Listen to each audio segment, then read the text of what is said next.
বাড়িতে যায় কাজ জমানো সেই কথা ঠিক না বেটি হব্বে যা হব্বে মাল হব্বে আওরাত এই তিনটা বিষয়ের লোক যখন এই সমাজে মানুষের ভিতর থেকে দুর্বৃত্ত হবে তার দিন ইসলাম হয়ে যাবে সে আল্লাহওয়ালা হয়ে যাবে এবং সে কামিয়াব হয়ে যাবে আল্লাহ পাক আমাদেরকে আমল করার তৌফিক দান করেন আলহামদুলিল্লাহ আমরা তখন পর্যন্ত যার প্রতি অপেক্ষমান রয়েছি আমাদের আজকের এই মাহফিলের মধ্যমণি হযরত মাওলানা খালিদ সাইফুল আইয়ুবী সাহেব দামাত বরকাতুহু ইতিমধ্যে আমাদের মাঝে উপস্থিত হয়েছে নারে তাকবীর নারে তাকবীর আল্লাহু আকবার নারে তাকবীর খালিদ সাইফুল আইয়ুবী সাহেবের আগমন শুভেচ্ছার স্বাগতম ডিগলাপাড়ার পক্ষ থেকে যুব সমাজের পক্ষ থেকে ওলামাদের পক্ষ থেকে মুরব্বীদের পক্ষ থেকে নারে তাকবীর সম্মানিত হাজিরিন আমাদের আজকের মাহফিলের মধ্যমণি সুলতানুল ওয়াইজিন সারা বাংলাদেশের লাখো ওলামায়ে কেরাম ও সাধারণ মানুষের রহমত হযরতুল আল্লাম হযরত মাওলানা খালিদ সাইফুল আইয়ুবী সাহেব দামাত বরকাতুহু ইতিমধ্যে স্টেজে এসে উপস্থিত হয়েছেন এখনই হযরত বয়ান শুরু করবেন আপনারা যারা দাঁড়িয়ে রয়েছেন মেহেরবানি করে তারা সকলে মাহফিলের প্যান্ডেলের ভিতরে বসে যায় সকলে বসে যায় আর একটা বিষয় হচ্ছে যুব সমাজ অত্যন্ত কষ্ট করে শ্রম দিয়ে এই মাহফিলের ইন্তজাম করেছে ইন্তজাম করতে গিয়ে তাদের অনেক আর্থিক যে বিষয়টা আছে এটা তাদের জন্য কষ্টসাধ্য হয়ে যায় যদিও আমরা জানি ডিগলাপাড়ার মাহফিলে বিশেষভাবে যুব সমাজের মাহফিলের কালেকশন হয় না তো এখানেও কালেকশন হবে না কিন্তু আপনারা যারা যুব সমাজের এই মাহফিলে সহযোগিতা করতে চান আপনাদের সহযোগিতার জন্য অনেকগুলো দান বাক্স রাখা হয়েছে মেহেরবানি করে এদিকে একটু লক্ষ্য রাখবেন দান বাক্সগুলোতে ইনশাআল্লাহ সহযোগিতার হাত বাড়িয়ে দিয়ে যুব সমাজকে উৎসাহিত করবেন যাতে করে তারা এই মাহফিলের ধারা অব্যাহত রাখতে পারে প্রত্যেক বছরই যুব সমাজ এরকম সুন্দর মাহফিল আয়োজন করতে পারে আমরা এই জন্য দোয়া করব যুব সমাজের জন্য এখন ইনশাআল্লাহ হযরত বয়ান করবেন হযরতের বয়ানের পূর্বে অল্প সময় যুব সমাজের পক্ষ থেকে হাফেজ জাহিদ হাসান একটু কথা বলবেন আসসালামু আলাইকুম ওয়া রাহমাতুল্লাহ আমাদের দিগলাপাড়া যুব সমাজের সকল সাথীদের জন্য আপনারা দোয়া করবেন আমরা যেন আগামীতে এর চাইতে ইনশাআল্লাহ আরো ভালো কিছু করতে পারি এটা হচ্ছে এক নম্বর দ্বিতীয় নম্বর হচ্ছে যে ভাইরা মিডিয়া আসছিলেন ওনাদের সাথে আমার যে শর্ত ছিল এই জন্য মানে শর্তটা মিলে নাই অনেকে রাগ করছেন কষ্ট পাইছেন আল্লাহর রাস্তায় আপনাদের কাছে মাপ চাই আর মাহফিল উপলক্ষে যে দোকানগুলো আসে আমরা পোস্টারে নিষেধ করছিলাম যে আমাদের মাহফিলে কোনো দোকান এলাও হবে না অনেক দোকানদার ভাইরাও আমাদের প্রতি কষ্ট রাখছেন আল্লাহর রাস্তায় আমাদেরকে মাফ করে দিন আর একটা মোবাইল হারানো গেছে যদি কেউ পেয়ে থাকি মেহেরবানি করে মোবাইলটা মেম্বারে জমা দিয়ে দিন আসসালামু আলাইকুম ওয়া রাহমাতুল্লাহ সম্মানিত হাজিরিন এই পর্যায়ে আমাদের সামনে গুরুত্বপূর্ণ আলোচনা পেশ করবেন সারা বাংলাদেশের লাখো ওলামা সহ সমস্ত মানুষের আধ্যাত্মিক রহমত সুলতানুল ওয়াইজিন বিশিষ্ট ইসলামী চিন্তাবিদ মুফাসসির কুরআন হযরতুল আল্লাম হযরত মাওলানা খালিদ সাইফুল আইয়ুবী সাহেব দামাত বরকাতুহু মহাপরিচালক মার্কাজুত তারবিয়া বাংলাদেশ সাভার ঢাকা হযরতকে তার গুরুত্বপূর্ণ তাকরীর পেশ করার জন্য সবিনয় অনুরোধ জানাচ্ছি আসসালামু আলাইকুম ওয়া রাহমাতুল্লাহি ওয়া বারাকাতুহু আলহামদুলিল্লাহ আলহামদুলিল্লাহি ওয়া কাফা ওয়া সালামুন আলা ইবাদিহিল্লাযীনা ইসতাফা আম্মা বা'দু ফাআউযু বিল্লাহি মিনাশ শাইতানির রাজীম বিসমিল্লাহির রাহমানির রহিম إنا أرسلناك شاهدا ومبشرا ونذيرا وداعيا إلى الله بإذنه وسراجا منيرا. وقال النبي صلى الله عليه وسلم: لا يؤمن أحدكم حتى أكون أحب إليه من والده وولده والناس أجمعين، أو كما قال عليه الصلاة والسلام. اللهم صل على محمد وعلى آل محمد كما صليت على إبراهيم وعلى آل إبراهيم إنك حميد مجيد. اللهم بارك على محمد وعلى آل محمد كما باركت على إبراهيم وعلى آل إبراهيم إنك حميد مجيد. দিঘলাপাড়া যুব সমাজের উদ্যোগে আয়োজিত মহতী বার্ষিক মাহফিলের মোহতারাম সাদাত, মোহতারাম সভাপতি, উপস্থিত হযরত, বুজুর্গ, উলামায়ে কেরাম, সম্মুখমানে সমবেত দিন প্রিয়, ইসলাম প্রিয়, দিনদার ইমানদার মুমিন মুসলমান ভাইরা, পর্দার আড়াল থেকে আলোচনায় শামিল মা বোনেরা, বিশ্বজগতের মালিক, বিশ্ব প্রতিপালকের বিশ্ব দরবারে কালিমাত শুকর যে মহান রব্বুল আলামিন প্রচন্ড গরমের ভেতরেও দয়া করে, মায়া করে, ভালোবেসে রহমতি বরকতি জান্নাতের টুকরা বাগানে উম্মতের আলেমদের সোহবতে আল্লাহ তাআলা দ্বীনি নসিহতের মজলিসে আমাদের আশার বসার তৌফিক দান করেছেন। এজন্য কালিমাত শুকর করি, শুকরিয়া আদায় করি, জবান খুলে ভক্তি ভরে সমস্বরে আওয়াজ করে মহাব্বতে সম্মিলিত কণ্ঠে সকলে বলুন আলহামদুলিল্লাহ। বহুত মোবারক মাহফিল, যোগ্য বুজুর্গ উলামা হযরতগণ কথা বলেছেন। সবার শেষে আমি আপনাদের সামনে বসে গেছি, বরকতের নিয়তে আয়াত হাদিস আপনাদের সামনে তিলাওয়াত করেছি। এগুলোকে সামনে করে কিছু কথা। মানুষের কিছু প্রকার আছে। মানুষ তিন প্রকার। এক প্রকারের মানুষ হলো তারা দেখতে মানুষ, আসলে আসমানে তাদের নাম মানুষের খাতায় না। এক প্রকারের মানুষ দেখতে মানুষ কিন্তু আসলে তারা শয়তান। কোরআনে হাকিমের শেষ সূরার ভেতরে আল্লাহ তাআলা এই প্রকৃতির মানুষ থেকে পানাহ চাওয়ার দোয়া আমাদেরকে শিক্ষা দিয়েছেন। মিনাল জিন্নাতি ওয়ান নাস, জিন থেকেও পানাহ চাইতে বলেছেন। জিন শয়তান এবং মানুষ শয়তান উভয় থেকে আল্লাহর কাছে আশ্রয় কামনা করতে আল্লাহ তাআলা আমাদেরকে শিক্ষা প্রদান করেছেন। বোঝা যায় কিছু মানুষ সূরতে ইনসান, আসলে শয়তান। এটা মানুষের একটি প্রকার। অর্থাৎ যে মানুষগুলোর শয়তানের খাসলত তাদের ভেতরে গালেব, অর্থাৎ শয়তান যা পছন্দ করে এই মানুষগুলাও তাই পছন্দ করে। এই প্রকৃতির মানুষ যারা আছে এগুলো আসলে কিনা মানুষ না, আসলে কিনা, জোরে বলেন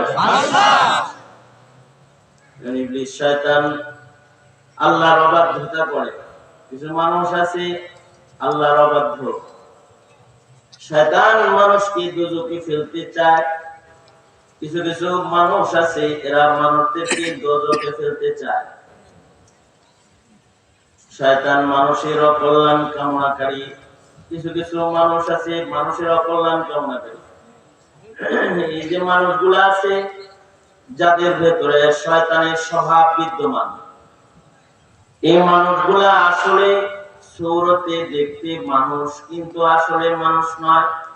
আসলে স্বভাবগত শয়তান হওয়ার কারণে মানুষের খাতায় তাদের নাম আসমানে নাই।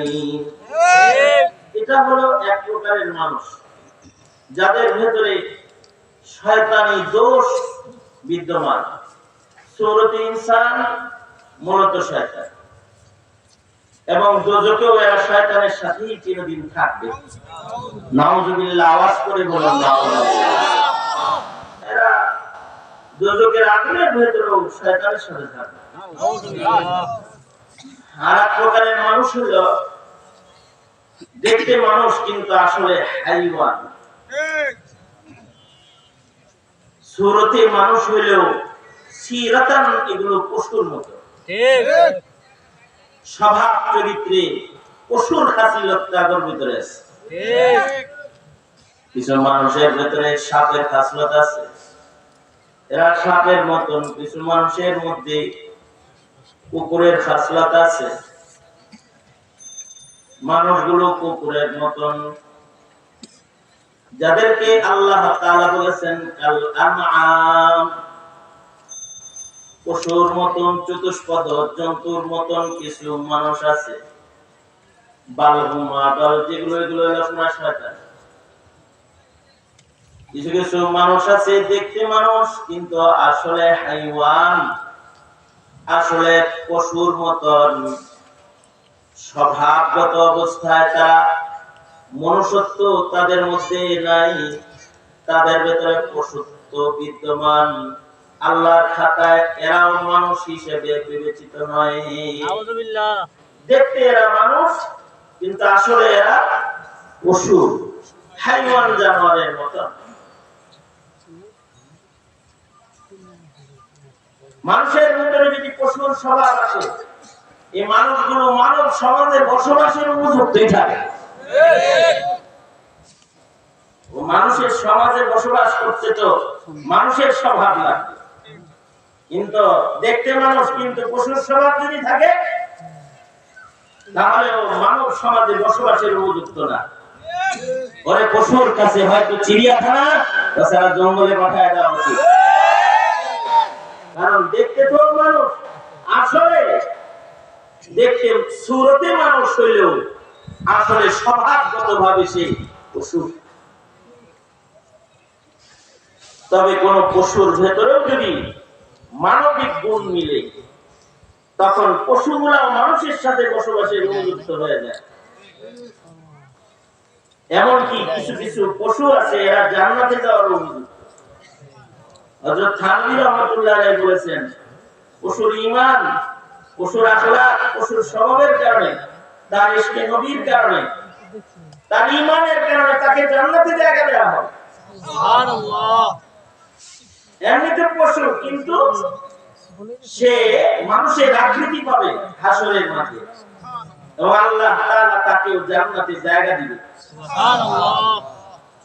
সালেহ আলাইহিস সালামের উটনি, সূরাতুল বাকারায় বর্ণিত গাভী, নবী আলাইহিস সালামের ওই উট, যে উটের উপরে সওয়ার হয়ে আল্লাহর রাসূল মদিনায় গিয়েছিলেন, যে উটের ভেতরেও গুণ আছে, বহু গুণ বিদ্যমান।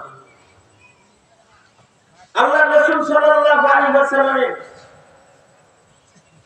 আশিক উট আল্লাহর রাসূল সাল্লাল্লাহু আলাইহি ওয়াসাল্লামকে জায়গা মতো পৌঁছায় দিয়েছে, নবীর বাড়িতে নবীজিকে পৌঁছায় দিয়েছে।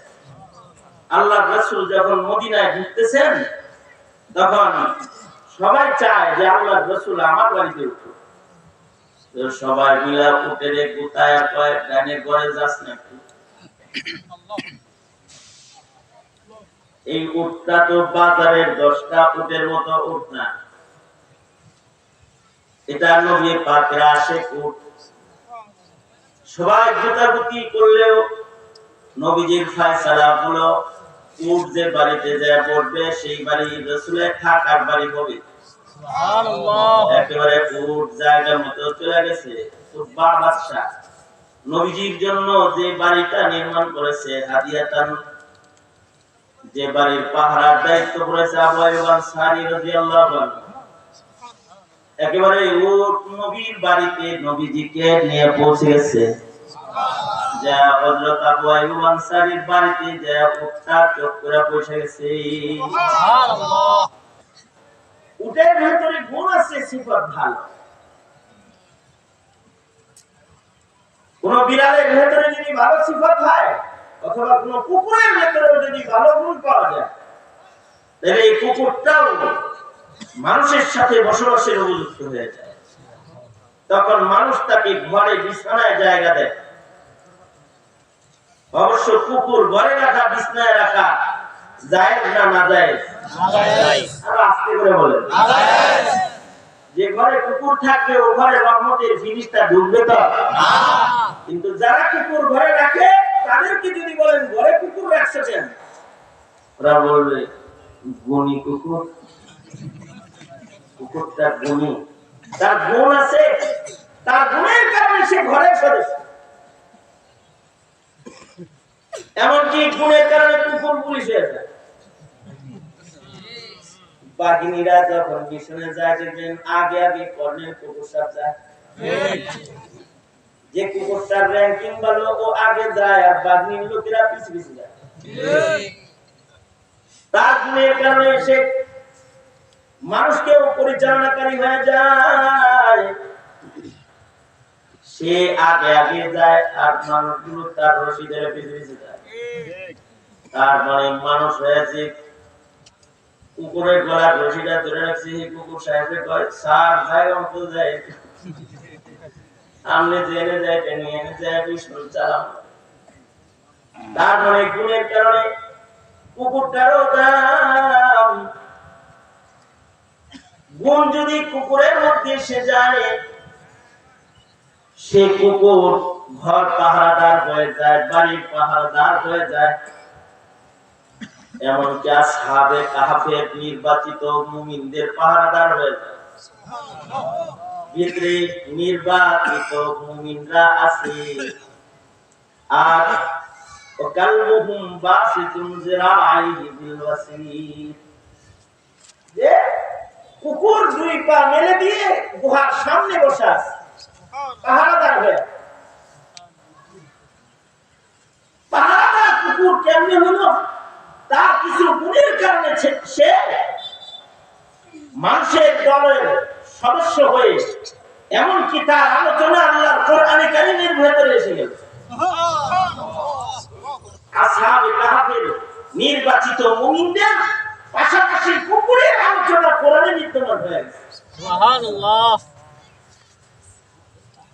এ কারণে গুণী বিড়াল যদি হয় তাহলে বিড়ালও বন্ধু হয়। বিড়ালের নাম আর বিলাই থাকে না, মানে এমনি বিলাই হয় না, বিড়াল মশাই বিলাই। কিন্তু হ্যাঁ আবার সুন্দর একটা নাম দেয়, মুনমুন। আমি একজনের বাসায় দেখি বিড়ালের নাম মুনমুন, মেয়ে বিড়াল।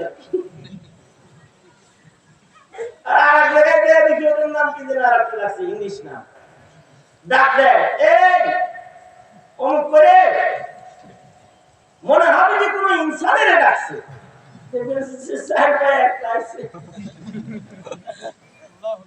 বিরাট চারটা সে চলে এসেছে ডাকছে।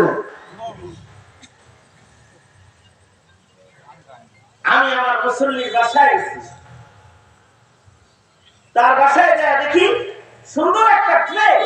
এই ট্রের ভেতরে অনেক কিছু আছে, গুড়ি গুড়ি গুড়ি গুড়ি কালারি অনেক কিছু। দেখে মনে হয় যেন বাসার কোন ডেকোরেশনের অংশ এটা। আমি বললাম এইটা কি ডেকোরেশন? হুজুর এটা ডেকোরেশন না, এটা মিস্টার ক্যাট মহোদয়ের টয়লেট, এটা বিড়াল সাহেবের টয়লেট। আমার বাসায় একটা বিড়াল আছে, ওর বাথরুম এটা। হ্যাঁ এটা বাথরুম। হ্যাঁ হুজুর এটা বাথরুম। ওই ঘরে কোথাও পেশাব করবে না, কোথাও পায়খানা করবে না, এই জায়গায় উঠে ও বাথরুম করবে। এবং ও ট্রেনার করা, প্রশিক্ষণ দেয়া বিড়াল। ওর বাথরুম আপনি চোখে দেখবেন না, একটা স্কেল যদি আপনাকে দেয় এগুলো সরাইলে দেখবেন নিচে ওর মলমূত্র আছে, নিচে আছে, ব্যাকে রাখছে সুন্দর করে। আর এই এটার ভেতরে ফ্লেভার দেয়া আছে, উপর থেকে ওই ফ্লেভারটাই উপরে উঠতেছে, বিড়ালের যে নাজাসাতের দুর্গন্ধ এটাও উঠতেছে। এই বাথরুমে কি কিনতে হয়? হ্যাঁ, কিনে দিব না। এই বাথরুমও কিনা লাগে, যার উপরে পায়খানা করে এগুলো কিনতে হয়। এগুলো সব কিনে আনা, সুন্দর ট্রেতে বাথরুম করে। আমি বলি ওর বাথরুমও আছে, ওর তো খাটও আছে, ওর শয়নের আলাদা জায়গা রয়েছে, বিশ্রামের আলাদা খাট আছে, পালন আছে, যেখানে বালিশও আছে। আরামে ভদ্রলোকের মতন বালিশে মাথা দিয়ে ঘুমায়। শুধু তাই না, ওর ডাইনিং ঘর আছে যেখানে ও আলাদা খাবার খায়। এই কোনায় ওর খাবার দেয়া আছে, এখানে ও খায়। ওর খাবারের জায়গা ব্যতিরিক্ত কোথাও খাবে না। ওর নির্বাচিত খাবার ছাড়া অন্য খাবারেও কাজ করবে না। ডাইনিং টেবিলের ভেতরে আমরা আমাদের খাবারগুলো রেখে দিই। ও ঘরে বসবাস করে, কিন্তু আমাদের খাবারেও মুখ লাগে না। আমাদের খাবারের টেবিলে উঠে ও আমাদের খাবার নষ্ট করে না। ওর এই গুণগুলোর কারণে ও আমাদের ঘরে থাকার উপযুক্ত। কিরকম পয়সা খরচ হয়? মাসে 5-7 হাজার টাকা খরচ হয়। 5-7 হাজার টাকা হলে একটা এতিম পালন যায়। 5-7 হাজার টাকা দিয়ে একটা বিড়াল পালতেছে প্রতি মাসে। আমি বললাম 5-7 হাজার টাকা খরচ করে বিড়াল পালন লাগবো। তো মনিবে কয়, আমার ফ্রেন্ডও কইতেছে, জানেন ওর ভিতরে এমন গুণ, যে গুণের কারণে 5,000 নয় আরো খরচ করে হলেও এমন একজন বন্ধু কাছে রাখতে হয়। বলে জিনিসটা বুঝি নাই, আপনি আমারে বুঝায় দেন। তুমি বললো মনে করেন আপনার মন খারাপ, ও দেখে বুঝবে যে আমার বসের মন খারাপ। ও বুঝে শুনে আপনার পায়ের কাছে আসবে, এসে ওর লেজ দিয়ে আপনাকে এমন এমন কিছু ভূতাঘাতি দিবে যে আপনি হেসে দিবেন। আর এই যে ঘরের ভিতরে খেলনাগুলো আছে, এইগুলো দিয়ে আপনার সামনে এমন এক অভিনয় করবে যে আপনি টেনশন পাতে আপনার এই অসুস্থ মন, খারাপ মনকে সুস্থ করে দিবে মুহূর্তের ভিতরেও। আর আপনার সাথে আদর করে, আপনাকে আদর করে পাশে বসে থাকবে। আপনি শেষ বেলায় ওকে কোলে নিয়ে ওকে আদর করবেন। ওর এই গুণগুলোর কারণে ও পয়সা খাওয়ার উপযুক্ত। ওর এই গুণগুলোর কারণে ও ঘরে থাকার উপযুক্ত। ঘরে থাকেন না, অফিসে যান, অথবা ভাবিও কোথাও যায়, বাচ্চা কাচ্চারা স্কুলে যায়, ও থাকে কার লগে? ও একা একা খেলে, ও খেলনা আছে, ও খেলতে থাকে। কতক্ষণ খেলবে? তো 24 ঘন্টা আসলে 24 ঘন্টায় খেলবে, ঘুমাবে, খেলবে। ও কোনো কিছু নষ্ট করবে না, ঘরের ভেতরে থাকবে। আমরা বলে যাবো থাক, যাই, থাকবে। ও খেলতে থাকবে, কিছুই নষ্ট করবে না। এটা ওর গুণ। তবে কিন্তু আমরা যদি 4-5 দিনের জন্য কোথাও যাই, দেখে ভাবছি যে বিচার আমাদের ব্যাগ সুটকেস রেডি করতে দেখলে ও আগে যায়, গাড়িতে যায়, ওর সিট কভার করে বয়ে থাকে। তার মানে এবার ও বুঝে ফেলেছে, এবার আমার উনি একদিনের জন্য যাচ্ছে না, এবারে তার টুকটা শ্বশুর বাড়ি যাওয়ার কমপক্ষে 5 দিনের ভেতরে আসবে না, অথবা দেশের বাড়ি যাবে, তাড়াতাড়ি ফেরত আসবে না। ও করবে কি, আমাদের আগে যায় গাড়িতে বয়ে থাকবে। তখন আপনারা কি করেন? আমরা আমাদের বাচ্চাদের সুটকেস যেমন গুছাই, ওর বাথরুমটাও গাড়ির পিছনে উঠাই, ওর কিছু খেলনাও গাড়িতে উঠাই, ও গাড়িতে আমাদের সাথে যায়। গাড়িতে রামের পথে বগুড়া পর্যন্ত যাইতে এসবের হাজত হইলে বাচ্চারা যেমন ব্রেক করায়, ও এমন আওয়াজ দেয় যে ওর বাথরুম আসছে, তো ওকে ব্যাগ ডালায়, ও টয়লেটে ছেড়ে দিলে ও বাথরুম করে পিছে পিছে আবার শুকায় শুকায় আমাদের কাছে আয়া বয়ে পড়ে।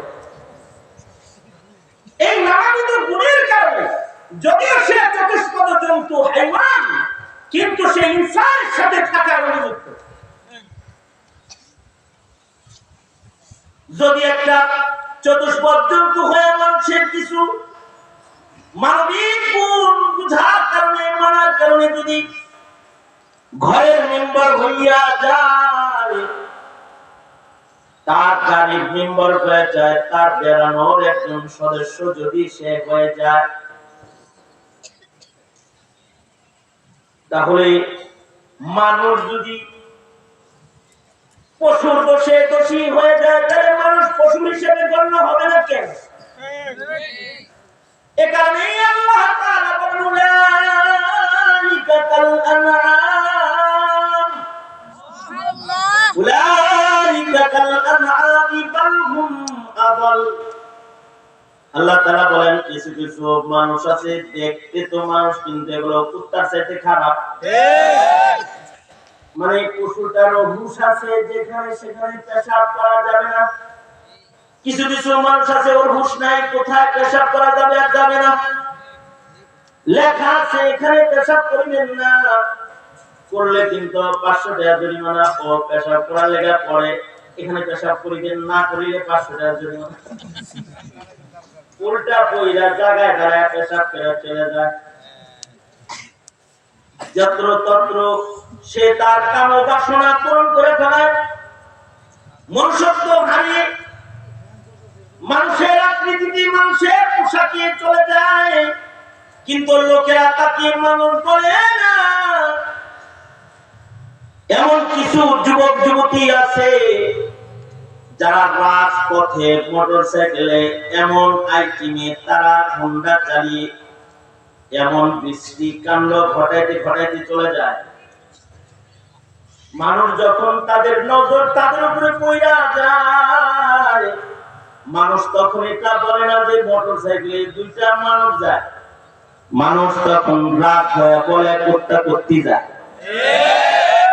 স্বভাবের অবনতির কারণে মানব সমাজে মানুষের আকৃতিতে চলার পরেও কুকুর গালি তাদের নসিব হয়ে যায়।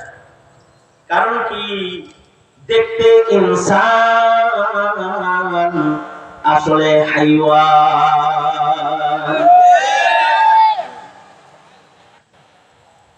কিছু কিছু বাকিরা আছে, মুরব্বীরা আছে, এগুলোর হুঁশ হাওয়াস নাই।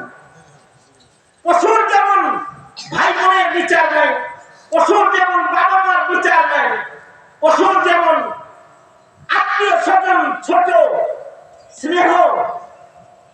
স্নেহের বিচার নাই, কিছু কিছু মানুষ আছে এদের চলাফেরার ভেতরে ওরকম তারতম্য নাই। কিছু কিছু পিতা আছে, এরা টিভির ঘরে পুত্রবধূ, ছোট মেয়ে, নাতি নাতি, নানি, দাদি, দাদা, নাতি নাতিন,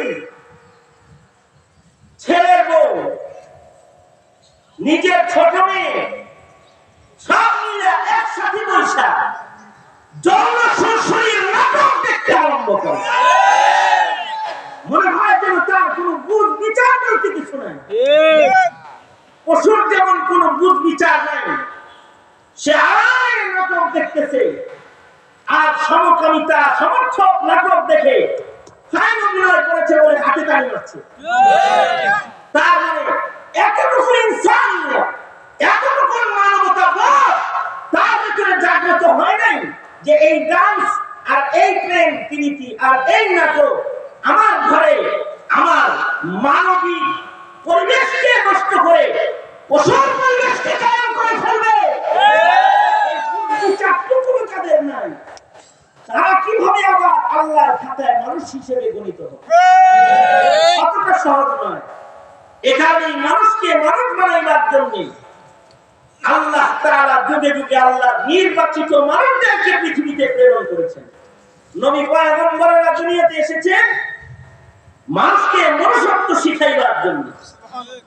এই পৃথিবীর সবচেয়ে দামি মানুষ, সবচেয়ে গুণগত মানের শ্রেষ্ঠ আদর্শের মানুষ, ইন্নাকা লাআলা খুলুকিন আযীম বলে যার আখলাকের গুণগান আল্লাহ তাআলা নিজে করেছেন, যাকে আল্লাহ তাআলা কামেল ও আকমাল পরিপূর্ণ একজন মানুষ হিসেবে কোরআনে আলোচনা করেছেন। কামেল মানুষ, মনুষ্যত্বের মানব সৌন্দর্যের কোনো সৌন্দর্য যেটা আমার নবীকে আল্লাহ দেয়নি, আর মানব চরিত্রের এমন কোন চরিত্র নাই যে চরিত্রটা নবীর কাছে বিকশিত হয় না, নবীর মাধ্যমে বিকশিত হয় না। পূর্ণাঙ্গ মানবিক গুণের শ্রেষ্ঠতম মহামানব মুহাম্মদুর রাসূলুল্লাহ সাল্লাল্লাহু আলাইহি ওয়াসাল্লামকে আল্লাহ তাআলা কিয়ামত পর্যন্ত মানুষের মনুষ্যত্ব শিখানোর জন্য, চরিত্র শিখানোর জন্য পয়গম্বর করে পৃথিবীতে প্রেরণ করেছিলেন। আশ্চর্য বিষয় হলো আমরা সেই মহামানবকে এখন চিনি না, অথবা আমাদের সন্তানেরা মহামানবকে চেনে না। আমাদের সন্তানেরা নেতা চিনে, কিন্তু নবী কি জিনিস তা চিনে না। আমাদের সন্তানেরা দার্শনিক বৈজ্ঞানিকের ভেতরে কি গুণ আছে, কার কি আছে তা জানে, কিন্তু নবীর কি কি গুণ ছিল এটাও সে জানে না। অর্থাৎ আমরা উম্মত হয়ে নবীকেও চিনি না, আমাদের প্রজন্মের সন্তানেরা হয়ে তাদের পয়গম্বরকে চিনে না। বিধায় সঙ্গত কারণেই নবীর ইজ্জতের উপরে হামলা করলে, নবীকে বেইজ্জতি করলে মুসলমানের দুঃখ পর্যন্ত প্রকাশ পায় না, দুঃখ পর্যন্ত প্রকাশ পায় না। এইরকম নবী পাকের হক সম্পর্কে আমাদের নাম, অথচ আল্লাহ রাসূল সাল্লাল্লাহু আলাইহি ওয়াসাল্লাম নবী আলাইহিস সালাতু ওয়াস সালামের ভেতরে যে সকল হক হুকুক আছে, নবীর সাথে এই উম্মতের চার হক। এক নম্বর হক তাসদিকুর রাসূল বিজামি কামালাতিহি, রাসূলের উপরে পূর্ণ বিশ্বাস স্থাপন করতে হবে নবীর সকল শ্রেষ্ঠত্ব সহকারে। অর্থাৎ নবীকে শুধু নবী হিসেবে মানলেই হবে না, শেষ হিসেবে মানতে হবে।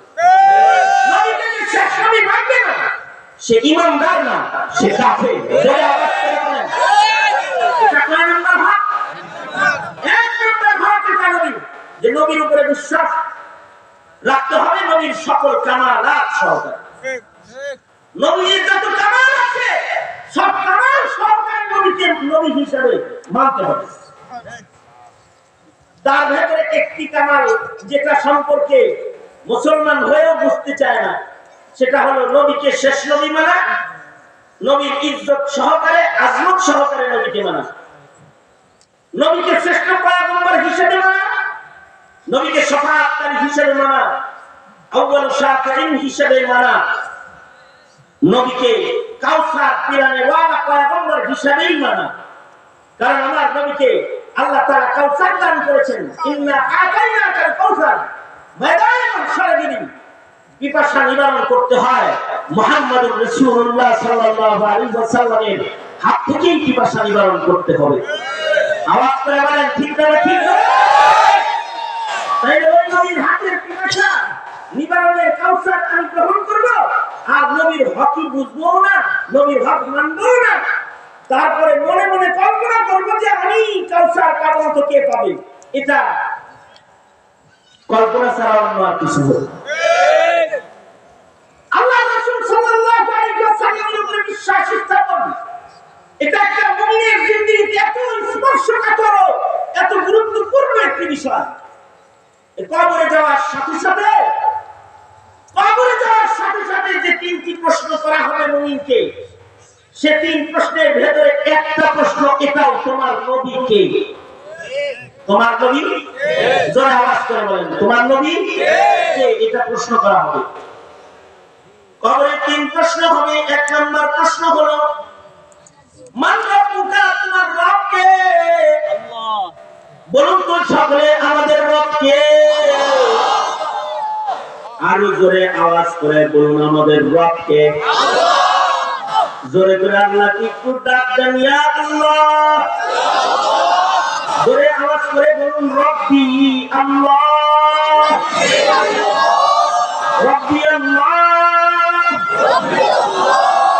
আমাদের রব কে? জোরে আওয়াজ করে বলেন কে? এটা আমার কবরী প্রশ্নের 1 নম্বর প্রশ্ন, তোমার রব কে? আমার মুখে উচ্চারিত হতে হবে আমার রব আল্লাহ। কবরে 2 নম্বর প্রশ্ন হবে মা দিনুকা, তোমার ধর্মের নাম কি? ইসলাম। আমার মুখে উচ্চারিত হতে হবে ইসলাম, দ্বীনি ইসলাম, আমার ধর্ম হলো ইসলাম। আমার ধর্ম কি? জোরে আমারে বলেন ইসলাম। ইন্নাদ দীনা ইনদাল্লাহ ইসলাম। ইসলাম এমন ধর্মের নাম যা আল্লাহর একমাত্র মনোনীত ধর্ম। আল্লাহর মনোনীত ধর্মের নাম কি? ইসলাম। আল্লাহর মনোনীত ধর্মের নাম কি? জোরে করে বলেন। তাহলে মুমিন হিসেবে কবরে আমাকে বলতে হবে আমার ধর্মের নাম কি? ইসলাম।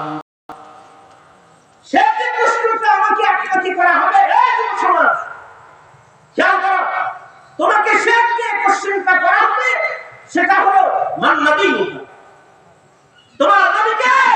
এটা জিজ্ঞাসা করা হবে। তুমি কি মনে করছো অটোমেটিক বলে দিবা মুহাম্মদ?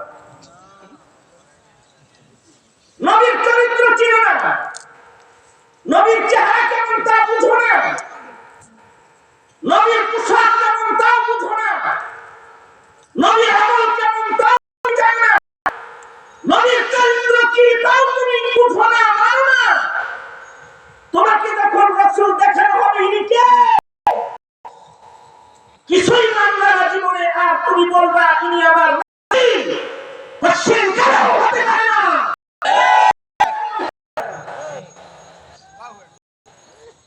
হ্যাঁ, তবে বলবো রাসূল চিনাইবার মেহনত যদি পিতা হয়ে নিজের সন্তানের উপরে করেন তাহলেও সন্তান চিনবে যে এটা নবী। মেহনত করা লাগবে তো, মেহনত করলে চিনবো না। মানুষ হিসাবে এক্সাম্পল দিলে, মিসাল বা দৃষ্টান্ত দিলে মানুষ বুঝে পাবে। এই কারণে আল্লাহ তাআলাও বান্দাকে বোঝানোর জন্য কখনো কোরআন শরীফে মিসাল বা দৃষ্টান্ত পেয়েছেন। কোরআন মাজিদে এইবার মিসাল দৃষ্টান্ত আছে যে আমাদের আকাবিররা এর উপরে কিতাব লিখেছেন। কিতাবের নাম আমসাল কোরআন, যে আল্লাহর পক্ষ থেকে বর্ণিত দৃষ্টান্ত বলি, অর্থাৎ যে সকল দৃষ্টান্ত নিয়ে কথা বললে অনেক করা লাগে না, এক কথায় বুঝাই সব দৃষ্টান্ত দিতে বলে। এখানে কোরআনেও দৃষ্টান্ত মওজুদ আছে, আর কোরআনের দৃষ্টান্তের আলাদা কিতাব আছে আমসাল কোরআন। নবীর বর্ণিত হাদিসের ভেতরেও দৃষ্টান্ত বহু আছে। এখানে নবীর বর্ণিত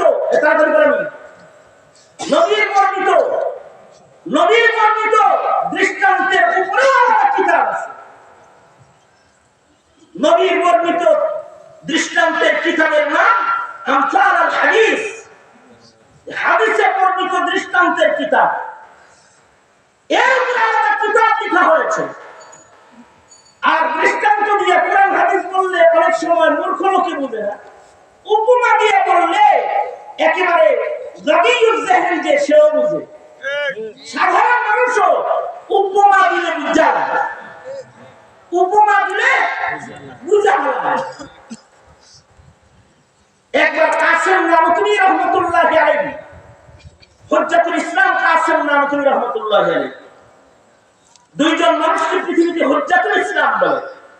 একজন হলো হুজ্জাতুল ইসলাম ইমাম গাযালি রাহমাতুল্লাহি আলাইহি, আরেকজন হলেন হুজ্জাতুল ইসলাম কাসেম নানুতুবি রাহমাতুল্লাহি আলাইহি, যিনি দারুল উলুম দেওবন্দ মাদ্রাসার প্রতিষ্ঠাতা। ওয়ালায়াতের মাকাম অনেক উঁচু ছিল, কারামত অনেক ছিল না। ইলমের মাকাম এত উঁচু যে সারা দুনিয়াতে ইলমের খেদমতের জন্য ওনাকে দারুল উলুম দেওবন্দের বাণী আল্লাহ তাআলা বানাইছেন। কিয়ামত পর্যন্ত দেওবন্দে যারা পড়ে তাদেরকে কাসেমি বলে বলে ডাকা হবে। কাসেম নানুতুবির নিসবতে তাদেরকে ডাক দেওয়া হবে। বড় আলিম দ্বীন, বড় ওলিও কাসেম নানতুবি। ওই যুগের কিছু লোক কাসেম নানতুবিকে বেইজ্জতি করার জন্য একবার জীবিত মানুষ মুর্দারের খাটে শোয়ায়া বেইজ্জতি করতে গিয়ে আকিরা লয়ে এসে যে এই দোস্ত তোর এখান ভিতরে লয়ে যাই, আর মৌলভী কাসেম যে বলবো তোর জানাজা পড়াইতে, উনি যখন তুই তকবীর দিব না তুই কাফনের ভিতর তুই উঠতে দৌড় দিস একটা। তাহলে মোল্লা বেইজ্জতি হইল, মোল্লা বেইজ্জতি হইল, শুয়ে পড়। বন্ধু বান্ধব কয়েকটা মিলে একটা জীবিত মানুষকে খাটের উপরে শোয়া বাকি কয়েকটা কান্দে করে কাসেম নানতুবি সামনে যায় দাঁড়াইছে। দাঁড়ায় বলতেছে হযরত কাসেম কি বলতেছে, হযরত জানাজাটা পড়া দেন না, মাইয়িত লয়ে এসে। কাসেম নানতুবি তো সাহেবুল কাশ বুজুর্গ ছিলেন, উনি লাশের দিকে একবার তাকাইছেন, তাকায় উনি বলতেছেন এরও জানাজা পড়া যায়, এটারও জানাজা পড়তে হইব না। হ্যাঁ মোটা লেকে আয়া হूं, মাইয়িত লয়ে আইছি, জানাজা পড়া যাবে না মানে জানাজা পড়ে কম জানাজা। আবার বললেন উনি আমি এইটারও জানাজা পড়াবো, হ্যাঁ অবশ্যই পড়াইবেন, আমি দিয়ে জানাজা পড়ানোর লেগে চাচ্ছি। জানাজাটা কিন্তু স্পর্শকাতর একটা বিষয়। মানুষের জানাজাটা ভালো মানুষ পড়া এটা মুমিনের কারণে হয়। মুমিনরা যদি ভালো হয়, কিছু কিছু জায়গায় মানুষ যদি ভালো হয় তাহলে ভালো মানুষ কামনা করে। কিছু কিছু জায়গায় একটা জায়গা হলো সন্তান জন্মের পরে তার নামটা একটা ভালো মানুষ রাখুক, এটা মানুষ কামনা করে। মানুষের বিয়ের সময় তার বিয়েটা ভালো মানুষে করা এটাও কামনা করে। এ কারণে ভালো মোল্লা মুন্সি দিয়া বিয়ে করাইতে চায়। এমনকি তাবলীগের বড় বড় আমির যারা বাংলাদেশে আসে তাদেরকে দিয়ে মোনাজাতের আগ দিয়ে বিয়ে করানোর জন্য 2000-5000 জামাইরা যায় ইস্তেমায় জমা হয়ে যায়। ইস্তেমায় খুতবা হয় আর সেখানে কোনো খাওয়ান দাওয়ান কোনো কিছু নাই, কোনো আয়োজন নাই, গেট নাই, গান সাজানো সাজি নাই, গায়ে হলুদ আর কি কি জিনিস আছে কতগুলো এগুলো কিচ্ছু নাই। খালি একজন ওলি কামেল বিশ্ব বরেণ্য ওলি খুতবা দেয় আর নামগুলো পড়ে পড়ে এই জামাইগুলোর সাথে এই মাইয়াগুলোকে বিয়ে দেওয়া হলো, এই জামাই বাবুরা কবুল করো, রাজি আছেনি, বাস বিয়ে হয়ে গেছে। উকিলরা যায় আর জামাইরা আলহামদুলিল্লাহ বেয়ালায় বিসমিল্লাহ কাবিরতু কবুল বেয়ালায়, বাস বিয়ে হয়ে যায়। কারণ ভালো মানুষ দিয়ে বিয়ে করাইলে সংসারের ভেতরে একটা ভালো আসর হয়। আজকাল বৈবাহিক পবিত্রতা নষ্ট হওয়ার কারণে বিয়ের পরে জ্ঞান জন্ম বেশি রেখে যায়। কারণ বিয়ে দোলের পরে দেওয়া হয়েছে, বিয়ে গান দেওয়া হয়েছে, বিয়ে ইহুদ নাসারা কালচার দেওয়া হয়েছে। কি কথা বলেন না কেন? সংসার জীবনে ফিরে যায়। ঠিক তেমন জানাজাটাও যদি ভালো মানুষে পড়ায় এর একটা উপকার আছে। এখানে মানুষের ওসিয়ত থাকে, আমার জানাজাটা পারলে ওম তৃতীয় বয়স মোহাম্মদ আলী জিন্নার মতো মানুষ জানাজা পড়ানোর সময় মানে মরার আগ দিয়ে মোহাম্মদ আলী জিন্না ওসিয়ত করছিল যে আমার জানাজা যেন শিববির আহমদ উসমানী দেওবন্দ দিয়ে পড়া। শিববির আহমদ উসমানী রহমতুল্লাহ আলাইহি ওনার ব্যাপারে জানাজা পড়ানোর ওসিয়ত করে গেছিল। মোহাম্মদ আলী জিন্না মারা যাওয়ার পরে শিববির আহমদ উসমানী রহমতুল্লাহ আলাইহিকে তার জানাজার জন্য ওসিয়তনামা পেশ করা হয়েছে। হযরত লোকটা রাজনীতি করতে ঠিক, কিন্তু জানাজাটা আপনার মতো একটা দেওবন্দি আকীদার মানুষের কামনা করার ওসিয়ত সে করে গেছে, মেহেরবানি করে জানাজাটা পড়ায় দেন। সে চিন্তা করছে সিয়াসত রাজনীতি যাই করি কমাস কম তাহাজ্জুদ যে করে হের জানাজা লয়ে কবরে যাবে, এটা ভালো জিনিস কামনা করছে। এখানে মানুষ মৃত্যুর সময় জানাজাটা ভালো কামনা করে। কাসেম নানতুবি কি দিয়ে জানাজা পড়ায় বরকতের জন্য মানুষ, ওনাকে বেইজ্জতি করার জন্য ওনার দুশমনরা পায় আমন্ত্রণ দিয়ে দেন, জীবিতটা হুয়ায় পায় এটারে দিলা দেন। হযরত কাসেম নানতুবি বলে এইটারে জানাজা করতে দিব, হ্যাঁ হযরত এইটারে জানাজা করতে দিব। এমনিতে জানাজায় 4 তাকবীর, কাসেম নানতুবি দিলেন 5 তাকবীর। এক তাকবীর দিছেন হলে আপনি আল্লাহু আকবার, ওই তাকবীরে হ্যাঁ দুনিয়াতে গেছে না পরে বরকতে চলে গেছে আমি জীবিত হয়েছে তার আমার নেব না তো ওইটা একটা তো কি আল্লাহু আকবার এরপরে জানাজা তাকবীর দিছে আল্লাহু আকবার চার তাকবীরে জানাজা পড়ছে আর ওরা সব জানাজা পড়ে বাদ দিয়ে মাইয়িতের দিকে তাকায় রয়েছে উঠানি দৌড় দেয় কিন্তু দেখে মাইয়িত আর নড়ে চড়ে করে না এই হলো কাসেম নানতুবি রহমাতুল্লাহ আলাইহি কাসেম নানতুবি রহমাতুল্লাহ আলাইহি আমি যেমন আপনাদেরকে বয়ান করতেছি উনি ওরকম একদিন বয়ান করতেছিলেন আর এই যে আমাদের একজন বাতাস দিতেছে কাসেম নানতুবি এরকম একজন দাঁড়িয়ে বাতাস দিচ্ছিল বাতাস দিতেছে আর কাসেম নানতুবি রহমাতুল্লাহ আলাইহি দোয়া করতেছিলেন বয়ানের ভিতরে বলতেছিলেন নেককারদের কিছু সোহবত নিও তাতেও রহমত পাইবা দোয়া করো নেককারের লগে যেন কবর হয় তাতেও কবরের আযাব তোমরা দিব আল্লাহু আকবার এই যিনি কাসেম নানতুবিকে বাতাস দিতেছে তার নাম হলো আল্লাদিন নামটা কি হলো আল্লাদিন মূর্খ মানুষ আল্লাদিন হযরত কাসেম নানতুবি রহমাতুল্লাহ আলাইহি খাদেম কারোর মনে প্রশ্ন এলো আল্লাহ দিনে কয়ে ঈমান নাই আমল নাই সাথে থাকলেই রহমত পায় ভালো মানুষের লগে কবর হইলেই কি জান্নাতে যাওয়া যায় নিজের আমল তো দরকার হয় জিনিসটা বুঝি নাই এরকম কথা খাদিমে বলে ফেলেছে কাসেম নানতুবি এটাকে বোঝানোর জন্য তাকে হাদিসও বললেন না আয়াতও বললেন না সে মানুষটা যেমন তার সাথে এরকম একটা কথা বললেন এই যে আল্লাহ তুমি যে আমারে বাতাস দিতেছ তোমার হাত পাখা দিয়ে তুমি আমায় বাতাস দিচ্ছ আমার পাশে যে বসা আছে সেও কিছু বাতাস পায়নি পায় তো তার গরম কম লাগতেছে লাগে তো তোমার হাত পাখার বাতাসেই যদি আমার বাতাসে যদি পাশের বসনেওয়ালা লোকটার আরাম হয় তাহলে জান্নাতের বাতাস যেটা এটা তো তোমার হাত পাখার বাতাসে যেতে শক্তিশালী বাতাস নাকি ওটা না দুর্বল বাতাস তোমার হাতের যে জান্নাতের ফিরিস্তার বাতাসের যে পাওয়ারটা এটা সবল না দুর্বল অবশ্যই সবল তাতে তোমার হাত পাখার বাতাস আমাকে কেন্দ্র করে আমার বাতাসে যদি আমার জান্নাতের কারো আরাম হয় তাইলে তো কবর জগতেও কারো নসিব যদি ভালো হয় আর যদি কোন নেককারের লগে তার কবর হয় যার কবরে জান্নাতের সুবাতাস প্রবাহিত হয় এমন ভাগ্যবান মানুষের পাশে কারণ কবর হইলেও নেককার মানুষের পাশে কবর হওয়ার কারণে নেককারের কিছু সুবাতাস তার কবরে ঢুকেই যায়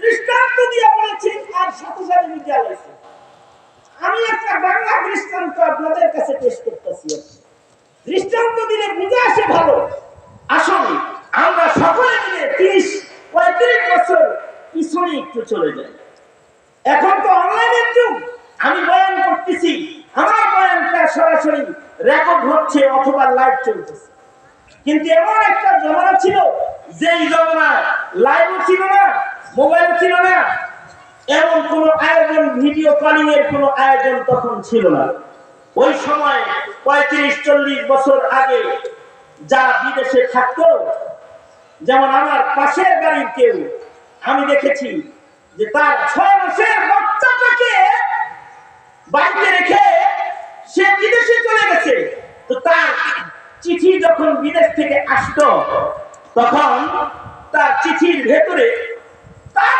একটা সুন্দর ছবিও সে চিঠির ভেতরে ইনভেলপে দিয়ে দিত একটি চিঠি এবং একটি ছবি ডাকযোগে বাড়িতে আসতো এই ছবিটা কেন দিয়েছে খেয়ে খেয়ে সে কতটুকু মোটা হয়েছে এটা দেখার জন্য নয় অথবা সে কোন ঘরে অবস্থান করে তার জন্য নয় অথবা তার চাকরিটা কেমন তা দেখানোর জন্য নয় এই ছবিটা দিয়েছে তার 6 মাসের সেই শিশু বাচ্চাটার জন্য, যে তার বাবাকে বিদেশ যাওয়ার সময় দেখেছে বটে, কিন্তু স্মরণ রাখার মতো স্মরণ শক্তি তার হয় নাই।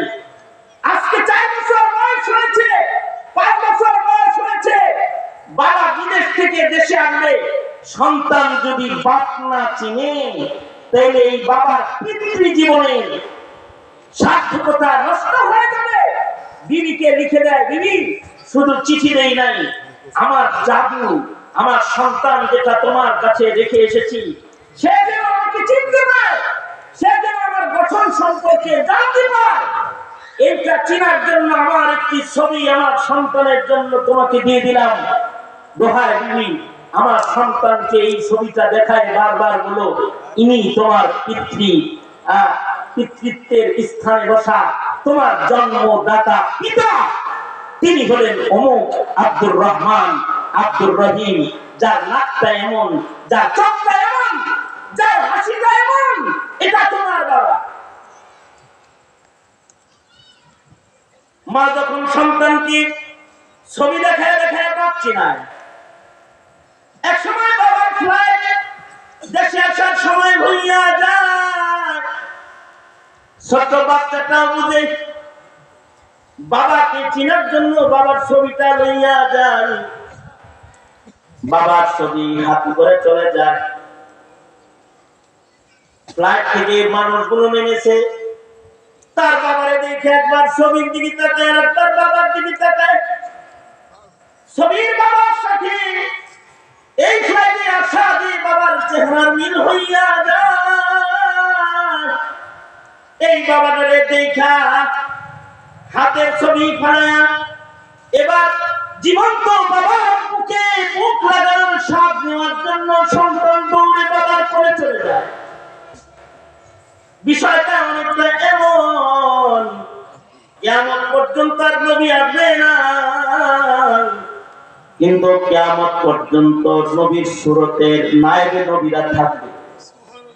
এদের সাথে ভালোবাসা রেখে নবীর দাড়িকে যারা চিনে ফেলবে, এদের সাথে ভালোবাসা রেখে নবীর টুপিকে যারা চিনে ফেলবে, এদের সাথে ভালোবাসা রেখে নবীর সুন্নতের সাথে মনোচমক পরিচয় যাদের হইয়া যাবে, এরা যখন কবরে যাবে, আর কবর থেকে যখন তার কবর থেকে সোজা মদিনাতুল মুনাওয়ারা পর্যন্ত একটা সুরম রাস্তা যখন হয়ে যাবে, ইমানের দূরবীন দিয়া বারচুখের কবর থেকে রওজার দিকে তাকাইলে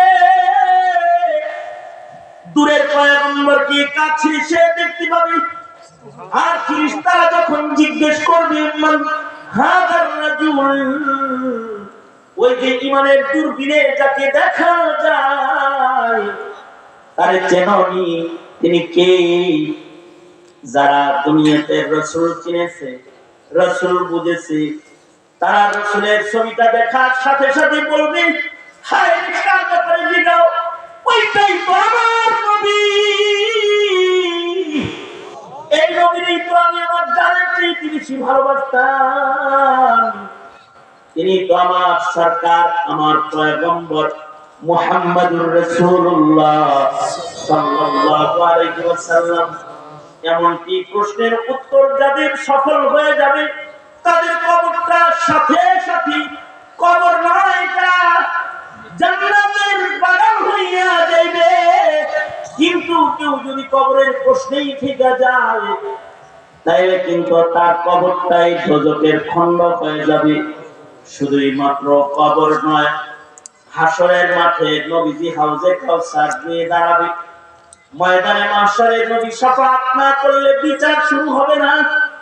সবার আগে আল্লাহর রাসূল জান্নাতে খটখটাইলে আল্লাহর রাসূল বলেন, আনা আউয়ালু মান আকরাউ বাবাল জান্নাহ, আমি সেই পয়গম্বর যিনি সবার আগে আল্লাহর জান্নাতের করি নাড়াবো।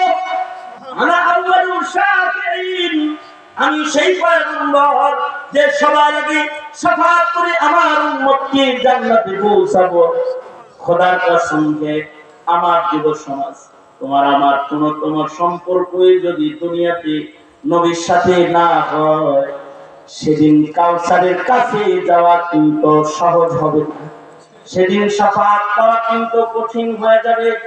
আর যদি তুমি মুহাব্বতের হক আদায় করতে পারো, নবীকে বিশ্বাস করার হক, নবীকে অনুসরণ করার হক, নবীকে মুহাব্বত করার হক, নবীর নামে দরুদ পড়ার হক, এই চার হক যদি তুমি আদায় করতে পারো, তাহলে আল্লাহর রাসূল বলেছেন আল মারউ মা'a মান আহাব্বা, আল্লাহর রাসূল বলেছেন যার সাথে যার মুহাব্বত, তার সাথে তার কিয়ামত হয়ে যাবে। নবীকে তোমার ভালোবাসতেই হবে। কতটুকুন বাদবে, লা ইউমিনু আহাদুকুম হাত্তা আকুনা আহাব্বা ইলাইহি মিন ওয়ালিদিহি ওয়া ওয়ালাদিহি ওয়ান নাসি আজমাইন। তোমার জীবনে তুমি মায়ের ভালোবাসা প্রকাশ করলে, তোমার জীবনে তুমি তোমার বাবার ভালোবাসা প্রকাশ করলে, তোমার জীবনে তুমি নেতার ভালোবাসা প্রকাশ করলে, তোমার জীবনে তুমি চাকরির ভালোবাসা প্রকাশ করলে, তোমার জীবনে তুমি ব্যবসার ভালোবাসা প্রকাশ করলে, কিন্তু কাদিয়ানীরা তোমার নবীর খাতমে নবুয়ত নিয়ে যখন টানাটানি করলো, তুমি তখন একটু ভালোবাসা প্রকাশ করলে না। নাস্তিকেরা যখন 90% মুসলমানের মাটিতে আল্লাহ রাসূলকে সন্ত্রাসী মুহাম্মদ বলে গালি দিল, তখন তুমি ভালোবাসা প্রকাশ করলে না। নবীর সুন্নতকে নিয়ে যখন ব্যঙ্গ করলো, তখন তুমি ভালোবাসা প্রকাশ করলে না। হে মুসলমান, তোমার মুখে কালিমা, তবে তোমার মুসলমানের গুরুস্থানে আর জান্নাতে যাওয়ার স্বপ্ন তুমি দেখো, কিন্তু রাসূলের প্রেম তুমি প্রকাশ করো না। তুমি দাবিদার মুসলমান মুমিন হলেও আসলে তুমি মুমিন না। নবীর পরে নবী না, সব সদা আইছে নবীর পরে নবী না। সম্মতকারী মুমিন হিসাবে রাসূল চিনা দরকার, মুমিন হিসাবে নবী চিনা দরকার, নবীকে চিনানো দরকার। গোমাতাকে চিনিয়ে ফেললে, ট্রান্সজেন্ডার চিনিয়ে ফেললে, দার্উইনের ভ্রান্ত মতবাদ চিনিয়ে ফেললে, সমকামিতা চিনিয়ে ফেললে, হ্যাঁ তুমি দুনিয়ার সবকিছু চিনাইতে পারলে, কিন্তু রাসূল চিনাইতে পারলে না। রোবট চিনাইলে, রকেট চিনাইলে, রাসূল চিনাইলে না কেন? এই মুসলিম পিতা তুমি, তুমি ব্যর্থ পিতা। তুমি রোবট চিনাইতে পেরেছো, তুমি রকেট চিনাইতে পেরেছো, পাঞ্জাব চিনাইতে পেরেছো, কম্পিউটার চিনাইতে পেরেছো, তুমি দুনিয়ার সব কিছু বুঝাইতে পেরেছো। পিতা হয়ে নিজের সন্তানকে রাসূল চিনাইতে পারে নাই। আফা তুলে বলে তোমার ঘরে সন্তান চলাফেরা করে, করতে পারো নাই। পিতৃত্বের দাবি নিয়ে আল্লাহর আদালতে দাঁড়ানোর হিম্মত করো কিভাবে? কিভাবে হিম্মত করো? সঙ্গত কারণে রাসূলের গুণগুলো আল্লাহ তাআলা কোরআনে হাকীমে বারবার আলোচনা করেছেন। ইন্না আরসালনাকা শাহিদান ওয়া মুবাশশিরান ওয়া নাযীরা ইয়া আইয়ুহান নাবিয়্যু ইন্না আরসালনাকা শাহিদান ওয়া মুবাশশিরান ওয়া নাযীরা ওয়া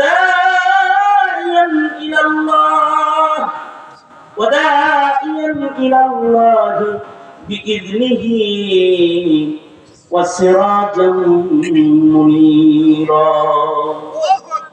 আল্লাহ তাআলা রাসূলকে তুলে ধরেছেন, সুতরাং নিজেরা রাসূলকে চিনব, নবীর সিরাত শুনব, নবীর সিরাত করব, প্রজন্মকে নবী চিনাবো।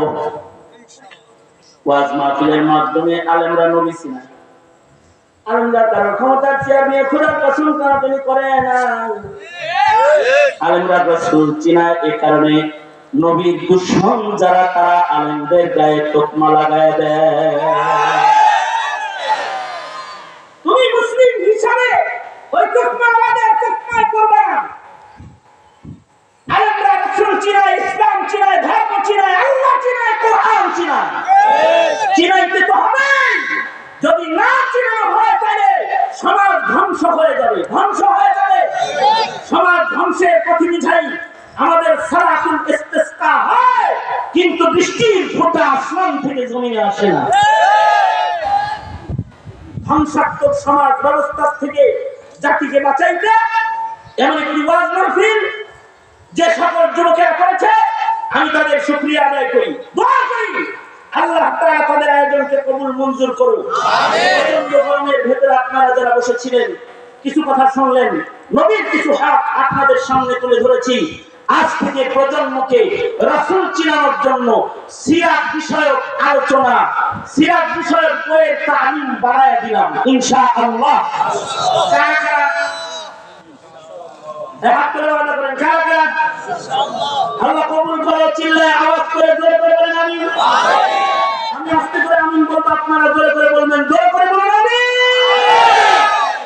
মুহতারাম হাজিরিন, আসুন গত বছর এখানে আমার দাওয়াত ছিল, প্রশাসনিক জটিলতার কারণে পহেলা মেতে এখানে আমার আসা সম্ভব হয়।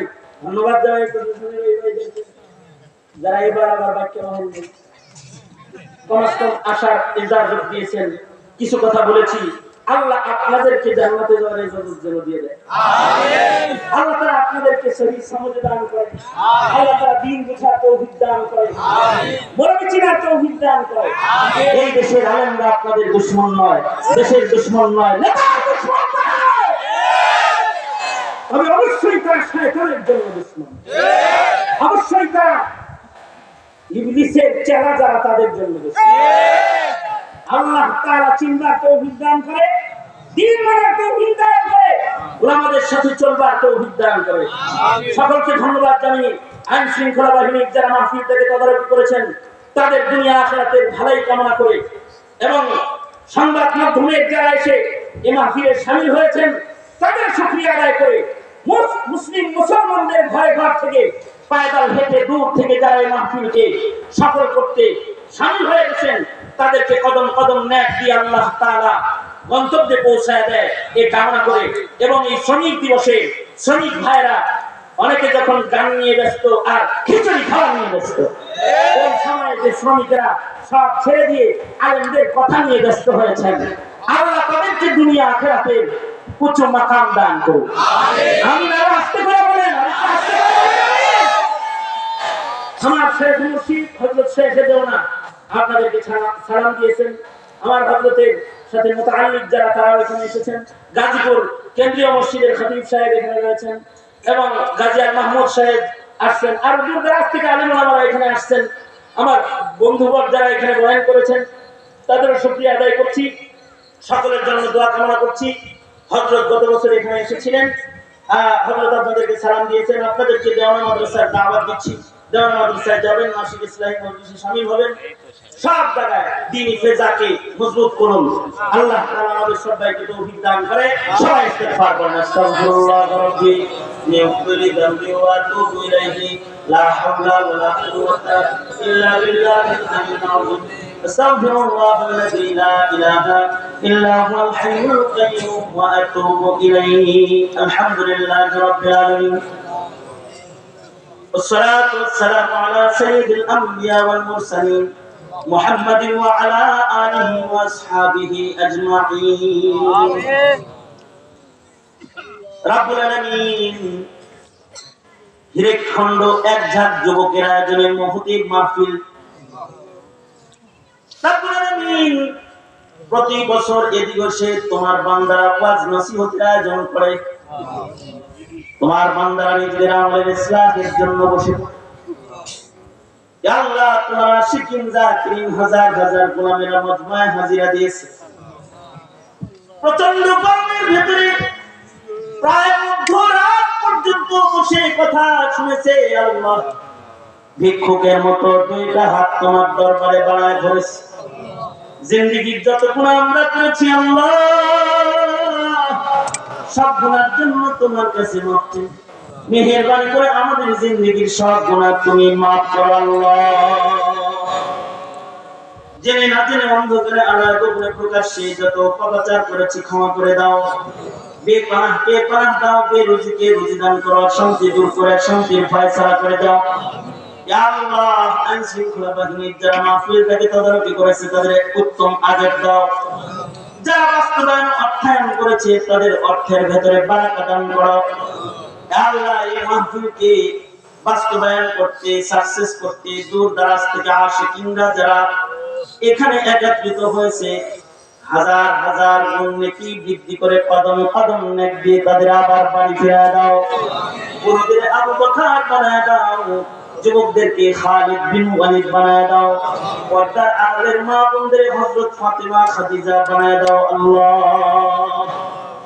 রাব্বুল আলামিন, আমরা যারা হাত তুলছি সবাই মিলে তোমার কাছে দরখাস্ত করতেছি, আল্লাহ ফিলিস্তিনের মজলুম মুসলমানদের জন্য তুমি মদদ পাঠায় দাও। আল্লাহ আল্লাহ ওদের রক্ত মাখা চিত্র দেখায় না, আল্লাহ মসজিদুল আকসাকে আযাদ করে দাও। আল্লাহ রাব্বুল আলামিন, আমরা যারা এখানে আছি সকলে তোমার কাছে দোয়া করি, সারা দুনিয়ার মজলুম মুসলমানদের জন্য মদদের ফয়সালা করো, জিন্দাখানায় বন্দীদেরকে মুক্ত করে দাও। আল্লাহ আমরা যারা হাত তুলেছি জানি না কার কি হাজত জরুরত, সবার মনের নেক বাসনাগুলো পুরা করে দাও। আল্লাহ জানি না আল্লাহ কার মা নেই, কার বাপ নেই, অনেকে নিজের হাতে নিজের মা কবরে রেখেছে, অনেকে নিজের হাতে নিজের বাপ কবরে রেখেছে। জীবনে কোনোদিন মা ডাক যাদের নসিব হবে না, জীবনে কোনোদিন আব্বা ডাক যাদের নসিব হবে না, ও আল্লাহ যাদের আব্বা অন্ধকার কবরে চলে গেছে, আল্লাহ তাদের চোখের পানি পড়ে গেছে, তাকায় দেখো তাদের চেহারা ইয়া আল্লাহ পানি দিয়ে ভিজে গেছে, তাদের মরা মা বাবার চিত্রটা তাদের চোখের সামনে ভেসে উঠেছে। গো আল্লাহ রাব্বুল আলামিন, মরহুম আব্বা আম্মারে কবরে আযাব দিও না, তাদের কবরগুলোকে জান্নাতের বাগান বানায় দাও। যাদের আব্বা আম্মা আছে হায়াত বানায় দাও, বেশি বেশি করে খেদমত করতে পারে তৌফিক দান করো। আল্লাহ জানি না কোন দোকানের কাফন আমাদের জন্য রেডি হয়ে গেছে, কোন সফের বাসনা জানি আমাদের জন্য থেকে গেছে, কখন জানি মসজিদের কোনার পালকি বানিয়ে দোয়ায় দাঁড়ায় যায়। আল্লাহ গো কবরের পালকি পাঠানোর আগে কামেল মুমিনের দপ্তরে আমাদের নাম উঠায় দিও। আল্লাহ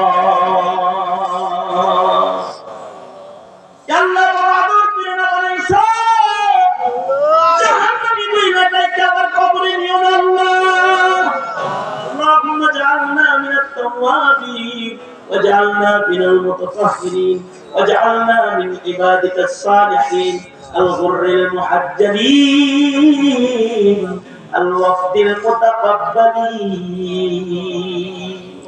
ইয়া আল্লাহ প্রিয় মাতৃভূমি বাংলাদেশ, আল্লাহ এই বাংলাদেশের স্বাধীনতা সার্বভৌমত্বকে রক্ষা করো। দেশের দুশমন, দেশের দুশমন, দেশবাসীর দুশমন যারা তাদের কপালে হিদায়াত থাকলে দাও, হিদায়াত না থাকলে আসমানের ফয়সালা সামনে হাল করে দাও। আল্লাহ রাব্বুল আলামিন, দেশ ও জাতির জন্য তুমি কল্যাণের ফয়সালা করো। আল্লাহ অনেক কিছু বলা সংক্ষেপ কথা, কল্যাণের পর খুলে দাও, অকল্যাণ থেকে ধরে ধরে আমাদেরকে বাঁচাও। সুবহানা রাব্বিকা রাব্বিল ইজ্জাতি আম্মা ইয়াসিফুন ওয়া সালামুন আলাল মুরসালিন ওয়ালহামদুলিল্লাহি রাব্বিল আলামিন। আমিন আমিন আমিন বিরহমাতিকা ইয়া আরহামার রাহিমিন। দান বাক্সগুলোর দিকে খেয়াল রাখার বিশেষ অনুরোধ করছি।